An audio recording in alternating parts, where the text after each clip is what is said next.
Now for our story. It was about 10 in the morning. In the room upstairs in Kit Mead's house at Malibu Beach, the room which had been converted into a nursery for Lisa Fenner's baby son, Mrs. Kingsley was moving about, humming cheerfully while she performed the many daily tasks necessary to the care of a baby only a few weeks old. Mrs. Kingsley was very gentle with the baby boy who'd been placed in her care, as if she must somehow make up for the strange, unnatural way his life had been shaped so far, living in Mrs. Mead's house with his own mother only a few doors away. The housekeeper was interrupted at her work by the sound of Kit's voice, calling from just outside the door. Mrs. Kingsley? Yes, Miss Mead? May I come in? Oh, dear. I just wish he... Yes, of course, Miss Mead. Please close the door quickly, Miss Mead. There's a draft comes through from the hall. He's not asleep, is he? Oh, no. Not supposed to be at this time. I'm just going to give him his bath. Oh, wonderful. I want to watch and see how you do it. Well, you may get that dress of yours all wet. They thrash around so with their arms. Oh, I don't mind. I'm very interested in learning how to do these things. There's a lot of work to taking care of a new baby. Don't you think I might learn? Well, his bath's all ready. It was a bit too hot, so I've let it cool off.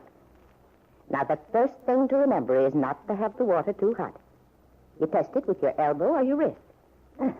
Like this. It must be just tepid. I see. Then, you want to lay everything out where you can reach it easily. Cotton and powder and the oil and your towels and such. That's logical enough. Well, guess we're all ready. I'll just get his little nightie off.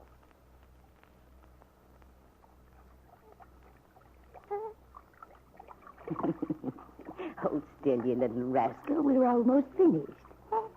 Be sure to support his back carefully all the time, Miss Mead. You see how I had to do that with one hand while I soaked and rinsed him with the other. Now, all finished. Isn't there something I can do? You might lay out that towel on the table, Miss Mead. There you are. Now, lay him down on his nice woolly towel and wrap him up warm. There. That was a lovely bath, wasn't it? Such a beautiful little boy. I wonder. Can't understand Miss Fenner's not wanting to see him and take care of him. Does she know what a wonderful child she has? Well, frankly, Mrs. Kingsley, Lisa's not particularly interested. Oh, I just can't believe that. It's true, nevertheless. But she's always looked forward to a baby so much. We've talked many times. Things happen to people, and they change sometimes. Yes, Miss Mead. Very strange things happen, I'd say. Excuse me, Miss Mead. Would you just step over a bit? You're in my light. What are you doing now, Mrs. Kingsley? This is boric acid. You have to bathe his eyes every day, you know. Oh, I see. Mrs. Kingsley, how soon do you think the baby will be old enough to travel? Travel, Miss Mead? But why? I don't Never know. mind about the reason, Mrs. Kingsley. If you'll just give me an opinion, please. Yes, of course. I'd say the baby could travel in a few weeks. I presume you mean by train? Yes. Is it difficult? I mean about feeding and so on. I was in service once with some people who traveled a great deal. All the better trains have special stewardesses to help anyone traveling with an infant. They're quite obliging. Thank you, Mrs. Kingsley. It's wonderful watching you work. You're so confident. I think you're doing an excellent job. Try to do my best. And besides, Miss Mead, I'm real fond of Miss Fenner. I want to take good care of a child. Kit had not responded to Mrs. Kingsley's last remark. She was thinking triumphantly. She said the baby might be able to travel in a few weeks. That means in less than a month I'll arrive back in Wakefield with my baby, my son. That dream I had the night of the accident, it will be real after all. Oh, I can just see Bill's face when he sees this child. How proud he'll be.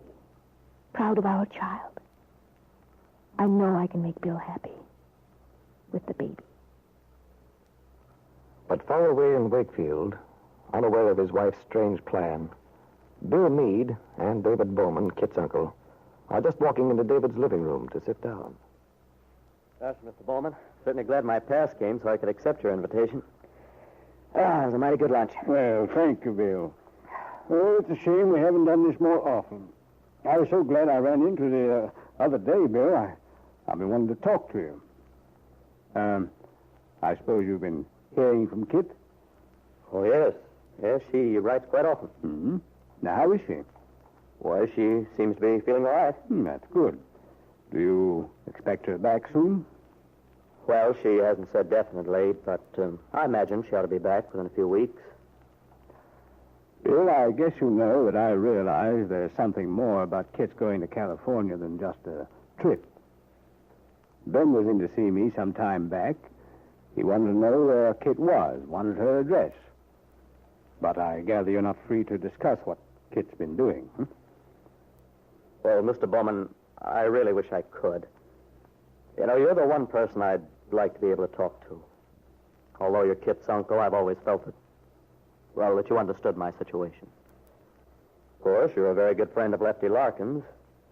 Lefty is a fine man, Bill, but, well, he has a stubborn streak. And anything connected with Peggy Douglas hits him so close to home, it's hard for him to be detached about it. Yeah, I know. But realizing what good friends you two are, I've been sort of surprised that you didn't, sort of side in with him in this thing. The way things are, I don't feel free to go out to the Lane farm. Aunt Mary's always very nice, but, well, that's why I appreciate your friendliness so much. Well, Bill, the thing is, I'm inclined to agree with Aunt Mary.